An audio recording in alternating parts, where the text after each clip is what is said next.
that the variations in the global average temperature from the roughly 1950 or so onward, maybe 1970 onward, cannot be explained without a human influence on climate, and particularly the dominant human influence being the emission of carbon dioxide from burning of fossil fuels. And I'll have a lot more to say about that in the second half of the course. The second half will deal particularly with our evidence that there is a human effect on climate, and we're seeing it, and it's there in the last part of this temperature record that I show you in this graph. Now, so far I've discussed only the global average temperature, or rather the deviations in the global average temperature from some particular average we've chosen 1960 to 1991. There's also considerable variability in regional temperatures, and I'd like to take a look at some of those. In particular, when you look at this global average temperature I've been showing you, that's the temperature averaged over land, over oceans, over northern hemisphere, over southern hemisphere, and so on. If you look in particular regions, you'll find the temperature has changed rather more substantially than the global average. For example, over almost all land areas, the temperature has increased more than it has over the oceans. And since the oceans dominate the Earth's surface, the change in land temperature is much more significant than the change in the global average temperature. This pattern I've showed you in the global average, with roughly constant temperatures in the early part of in the late 19th century and early part of the 20th century, a rise in the earlier decades of the 20th century, a leveling off and a steep rise. That's evident in quite a few climate records. A colleague of mine and I recently published a paper in which we analyzed temperature records in the Northeast, and we found that this pattern prevails in almost all of the 73 individual temperature stations we looked at. Of those 73 stations, all of them showed something consistent with this kind of warming, with a lot more fluctuation. Only 2 of those 73 stations, for example, showed a cooling. Well, let's take a look at some other examples of temperature records that aren't quite as global as this. So I'm going to change this graph to the same data. This is exactly the same data, now portrayed perhaps a little bit more the way a scientist might portray it, as simply a line representing the global average temperature. And you see exactly the same data you saw before. You see the roughly average temperature in the early part of the late 19th century, early part of the 20th century, and then the rise in the decades of the 20th century from about 1910 to maybe 1930 or 40. Then that leveling off, and then that fairly steep rise. It doesn't look as dramatic on this new graph because I've scaled the vertical axis to cover a broader range in temperature. And there's a reason I've done that, because what I want to do next is add on top of this the same kind of data, but now taken for just the northern hemisphere and just temperatures on land. So if we look at that, you see both the black curve, which represents the global average temperature I've already discussed, and the gray curve, which is northern hemisphere land temperatures, and you see several things. First of all, the same general pattern is there. Roughly steady temperatures in the late 19th century, a rise in the early 20th century, a kind of leveling or slight fall in the mid-20th century, and then that steep rise continuing into the 21st century. However, you'll see the deviation at the very end into the 21st century here is considerably more substantial for the northern hemisphere land temperatures than it is for the global average. You'll also see some other subtle differences. For example, especially in the early years of the record, the land temperatures are showing much more fluctuation than the sea temperatures, and there are several good reasons for that. So that gives you a sense that when somebody talks about the global average temperature change, that you want to look in a little more detail at what's been changing and where it's been changing. And really, to do that in more detail, let's take a look at a map which will show the entire globe and gives a sense of what the temperature changes have been over the entire globe in recent time. So this is not a graph, but a map. It's a kind of graphical representation of quantitative data, but it's placed on a map. And without going into all the details, what we're looking at here is a map of the Earth and color-coded temperature changes measured in degrees Celsius per decade. So for every 10 years, a 1 degree Celsius per decade change means in 10 years the temperature in that region went up by 1 degree Celsius.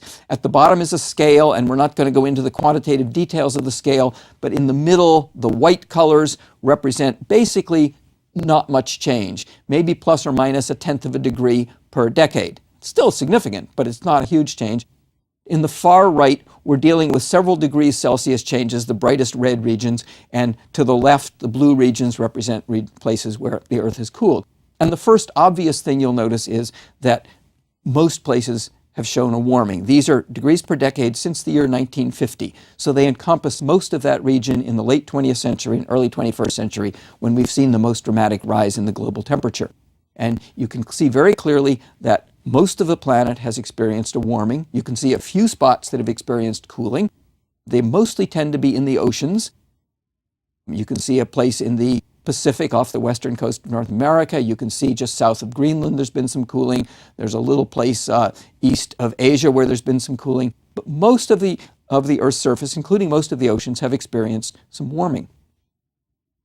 You'll see particularly a broad band of red across the northern hemisphere land area, which has experienced the most warming. And that's a trend we'll see again and again, that the warming has been greatest over land, and it's been greatest in the Arctic. Been a little less clear in the Antarctic, and I'll have more to say about that a little bit later. But the bottom line of all this is that if you look at Earth's global temperature over the last 100 years or so, the Earth's temperature has risen about 0.65 or 0.7 degrees Celsius, a little over 1 degree Fahrenheit in that time. That's what the global average has done. That has occurred. There's been warming in almost every region of the globe, and the warming has been more substantial than that 0.65 or 0.7 degrees would suggest in many regions of the planet. Now, 0.65 degrees Celsius or 1 degree Fahrenheit or whatever it works out to may not seem like a whole lot. But I want to emphasize that a small rise like that in the global average, representing things that are happening all over the globe, that can be climatologically very significant, and I will show you why very shortly in subsequent lectures. So that's the bottom line, this warming of about 0.65 degrees Celsius. Now, I shouldn't just present these numbers, I should tell you how we take Earth's temperature. Well, so how do we do that? Well, what won't do is to stick a single thermometer somewhere in the Earth and record an average temperature. That just doesn't work. A single thermometer won't do it. The reason I showed you temperature data dating back to the mid-19th century is because only at about the mid-19th century, about the year 1850, did we have enough data from all around the world to calculate a statistically meaningful average temperature. How did we do that? Well, we have a number of sources. First of all, there are air temperatures, and they're coming from basically land-based weather stations which place their thermometers in particular standard locations, about the height of my eyes, about 1.5 meters. And they measure what's called surface air temperature, SAT, and they're measured from thermometers, typically placed at weather stations. There are marine air temperatures, MATs, taken from buoys or ships. There are sea surface temperatures taken from ships also, temperature of the surface waters. And all those temperature measurements reported from all around the globe are combined with careful statistical analyses to compute a best estimate of the Earth's global average temperature. There's an art to this and a science, a very subtle science. There are a number of corrections. For example, weather stations may move. They may replace their instrumentation, and that has to be corrected for. Water temperature sampling requires particular corrections. In the old days, they'd throw a bucket overboard, haul it up to the deck of a ship, and take the temperature. Well, whether the bucket is made of metal or canvas or wood affects how much cooling occurs. How big the ship is, how high above the water, affects how much the water may have cooled or warmed before the temperature is actually taken. Modern ships take the temperature at the intake water to their engine, so that requires a different, that doesn't require as much correction. That requires a different treatment. So all these things have been handled. One of the most significant changes that you may have heard about is what's called the urban heat island effect. If you imagine a weather station that, for example, was 100 years ago on the outskirts of a city, cities tend to be warmer than their surroundings because they've changed the land area by paving the land's reflectivity by paving roads. They've generated a lot of energy themselves, which causes local heating. Well, if a weather station 100 years ago was on the outskirts of a city, chances are now it's surrounded by city. Here's a visual that suggests how that might have happened. You see initially a village with a weather station on the outskirts of that village, and then as the village grows, the urban area surrounds what was a rural weather station, and that causes the temperature of that station to go up. And that will give you a false indication of global warming if you just took your measurements from such stations. Well, fortunately, we can test for that effect, and in these huge data sets, which have thousands of places reporting, we can simply take out the places that represent large urban areas, and we find that the global temperature record doesn't change much, maybe a few hundredths of a degree.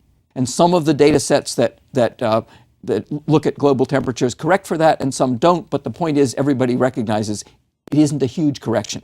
It's not something that, it's not the reason we see the planet warming now. There's a slight effect there. If we want to get very accurate, we correct for it. But the urban heat island effect is not the reason why we have a global temperature rise. So that's a quick look at the science behind how we take Earth's temperature today and how we've been able to take it over roughly the past 150 years.